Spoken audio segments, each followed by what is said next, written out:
Hello everyone, my name is Alberto. Welcome back to my channel. If you're new here, please consider subscribing. It's a great help for me. If you're not, welcome back. Personally, I'm a huge fan of the Eurovision Song Contest. This year will start the 10th of May in Turin, Italy, my country. So I wanted to talk about it. In case you don't know what it is, the Eurovision Song Contest, or ESC for short, started in 1956. It takes place every year, usually in a different country, because it's hosted by the country that won the previous year. The countries are mostly European, meaning the continent, not the European Union, with a couple exceptions like Australia, for example, Israel. Morocco participated only once, and not all countries attend every year. Turkey, for example, has been absent for a while. Italy took a 11-12 year hiatus, coming back in 2011. The contest is divided in 2 semifinals and a final. In the 2 semifinals, the entries are randomly divided, and of those, 10 per night go through to the final. The exceptions are the big 5, which are Germany, Spain, France, Italy, and the UK. There's a whole story behind it, but basically they go straight to the final. The entries this year are 40. The voting is divided between different juries from each country and the public. Every country has a set number of points to give that go from 1 to 12, and this creates the first chart that then gets updated with the voting from the public. The voting is very entertaining. There's plenty of videos on YouTube of all the different voting throughout the different years. A lot of times the jury and the public wildly disagree. And the United Kingdom gets from the public 0 points. Germany has received 0 points. Another 0 points. From the public, 0 points. I wanted to go through every single song, but that would take forever. So I just thought I'll do a roundup, talk about my opinions, and sort of go through what to me stood out the most. I don't have anything personal about any country. I just wanted to keep sort of a lighthearted commentary, so I don't want anyone to be offended. In fact, please let me know in the comments who your favorites are, what do you think about this year entries, and your opinions in general. I am excited to hear them. But if I am going to skip some countries or singers, again, nothing against them personally, obviously probably just not my cup of tea. So, in the first semifinal, we have Albania, Latvia, Lithuania, Switzerland, Slovenia, Ukraine, Bulgaria, the Netherlands, Moldova, Portugal, Croatia, Denmark, Austria, Iceland, Greece, Norway, and Armenia. My absolute favorite in this lineup is definitely Lithuania. Monica Liu with Sentimental. I think it's a great song. I don't think it will perform super well because I feel like it's not exactly Eurovision-y. It's a very grown-up song, it's very loungy, it's very 70s, it has this vintagey vibe. Both the song and her incredible bowl cut are stuck in my head since it was announced. So I hope it will do well. She's incredibly funny and charming. I saw a couple interviews. She's very likable. I think it will definitely qualify because most of the stronger entries are in the second semifinal.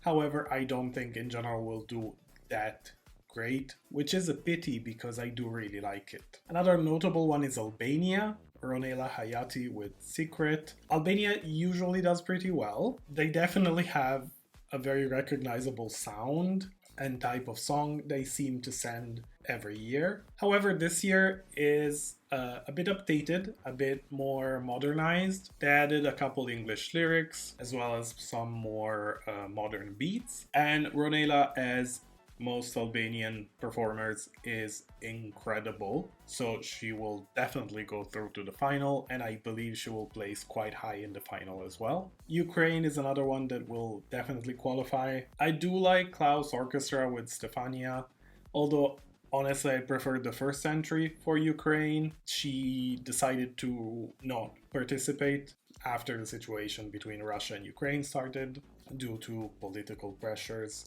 So that's a pity, but that said, Klaus Orchestra has a good song. It's very fun, it's very catchy, it has some ethnic elements with the flute. We cannot avoid the fact that they will get a ton of sympathy points, which they don't need because they do have a good entry regardless of the political situation. But the Eurovision tends to be politicized heavily, and there's always a lot of controversies behind it. They will definitely qualify, support votes or not, because it is a good entry. Greece's song Amanda's 10 Fjords Die Together is very much liked. It's not one of my personal favorites just because it doesn't sound super original to me. It reminds me of several different songs. It is a good entry and I think it will do well. Greece does perform well usually. It's just I don't remember it. Iceland and Portugal are similar because they sent similar vibes. They sent folky songs with a lot of harmonies, very gentle songs, very sweet. Portugal's Saudade Saudade reminds me a lot of Sobral's winning song for Portugal in 2017. Iceland has beautiful harmonies. They're both really good songs. I couldn't really choose which one I prefer, but I do like both of them. Then we have Norway with Give the Wolf a Banana. It's one of the jokey songs. Eurovision tends to have at least a couple every year. They're more fun and lighthearted, and usually they're not great.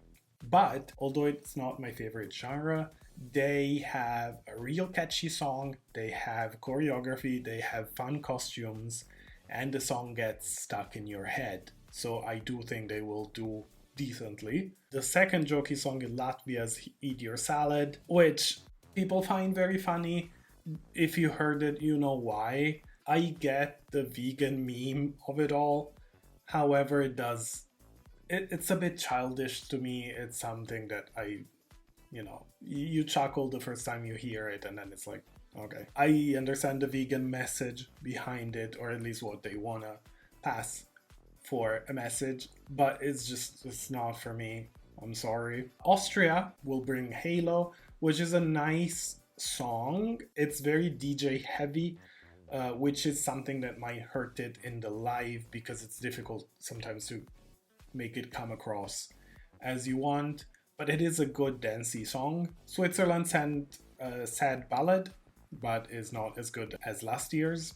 The Netherlands is quite a cool song, S10, I believe, De Diepte. It's very atmospheric, I really enjoy it. So yeah, I think she will do well. I do really like it. Moldova is certainly a departure from sugar. It's fun and yelly and repetitive, and I think it gets old very quickly, but it's there. And honestly, I could do without the rest of semifinal 1 songs. There are no bad songs, but there's always entries that tend to be a bit generic, sometimes because they're crafted for Eurovision. So you miss that, soul of the artist. I just feel like they don't have a lot of personality or uniqueness. In semifinal 1, we'll also have the performances of Italy and France. Italy sent Mahmoud and Blanco with Brividi. It's a good song, a really good song. I really like it.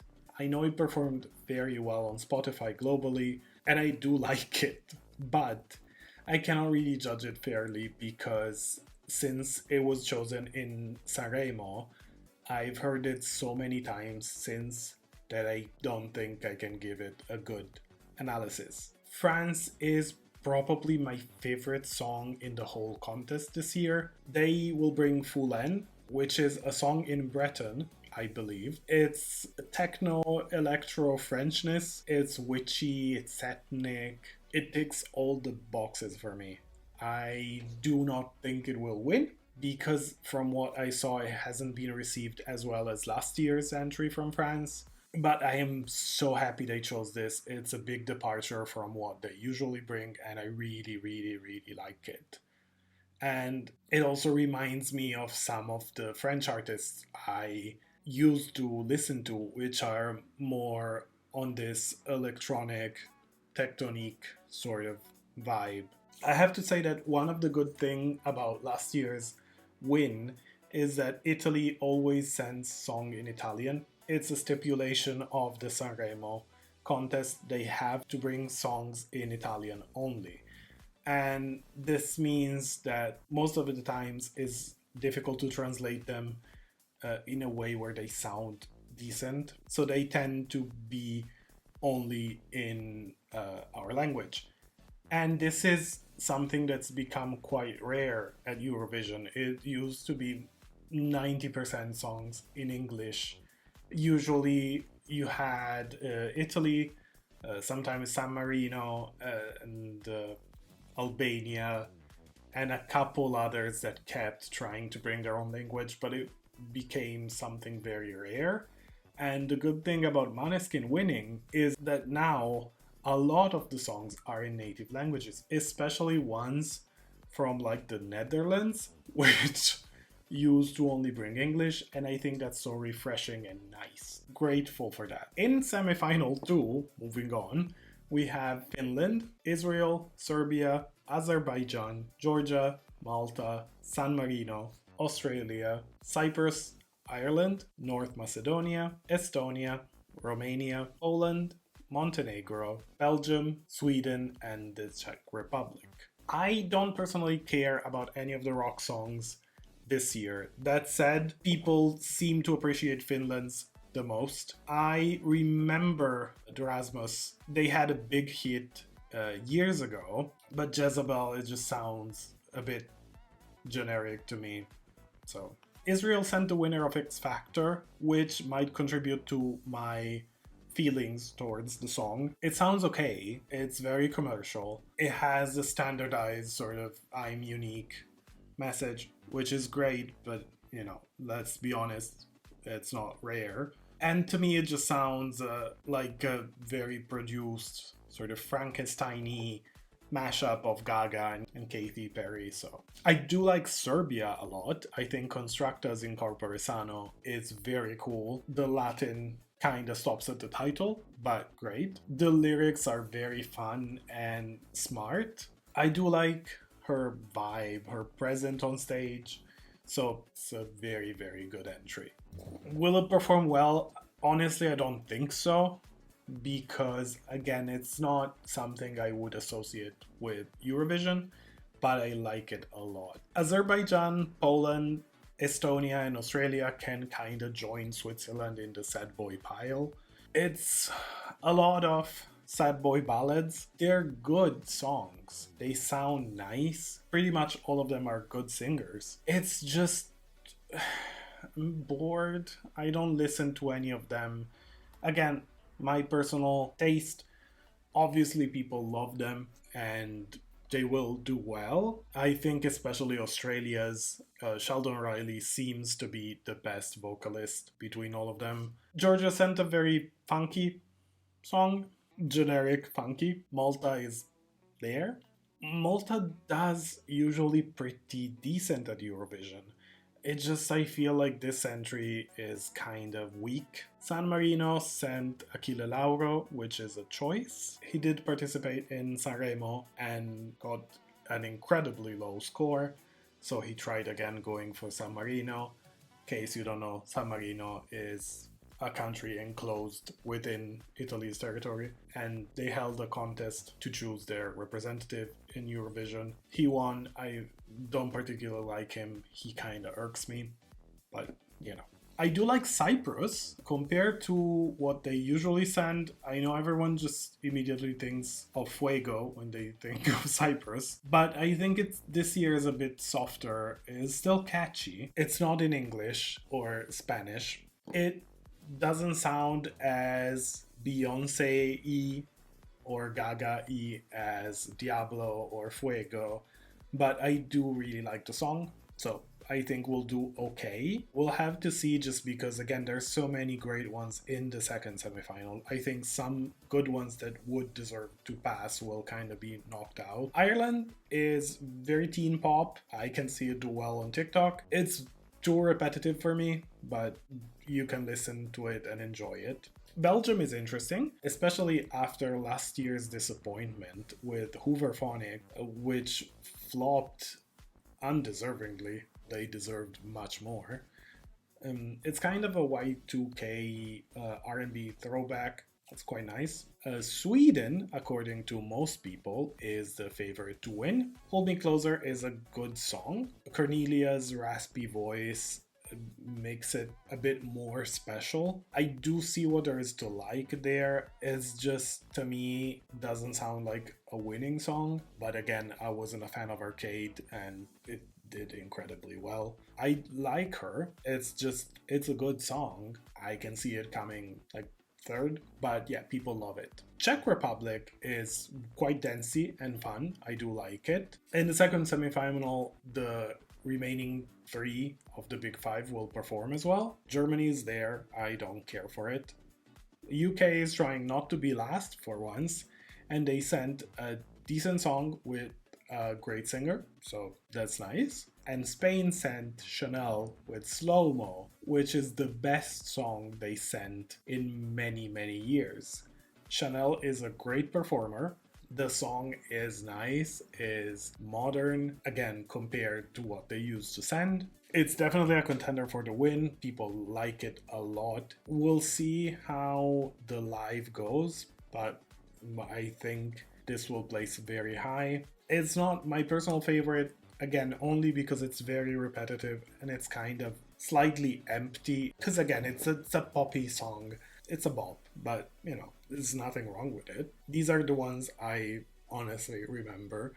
Nothing against the other ones. We will have to see how they perform live because it might impact them in many different ways. For example, last year's song from Serbia had quite a cheap video and presentation when it was announced, and the song itself honestly wasn't that great. So everyone kind of dismissed it. However, in the live, Hurricane, the group, performed so incredibly that it placed quite high compared to the expectations. So first of all, they went to the final and they were not in the bottom. The live can change many things, especially because most people are not following all of this and will just watch one performance and vote. Again, for that, many of the sad girl and sad boy ballads that I might have not talked about, I watched some of them perform in Eurovision pre-parties, etc., and some of them are a struggle. So, you know, they might end up like last year's Romania. We'll see. That said, this is my current top 10 from the bottom to the top. I would give 1 point to Norway, give that wolf a banana, 2 points to Albania, Secret, 3 points to the Czech Republic, Lights Off, 4 points to Ukraine, Stefania, 5 points to Spain, Slow Mo, 6 points to the Netherlands, De Dipte, 7 points to Serbia, In Corpore Sano, 8 points to Italy, Brividi, 10 points to Lithuania, Sentimental, and 12 points to France, Full-N, which will never win, but it's my absolute favorite song this year. So that's it. Let me know what you think and who is your favorite down in the comments. Like and subscribe to the channel if you aren't. It is a great help for me, and I'll see you next time. Have a great day. Bye.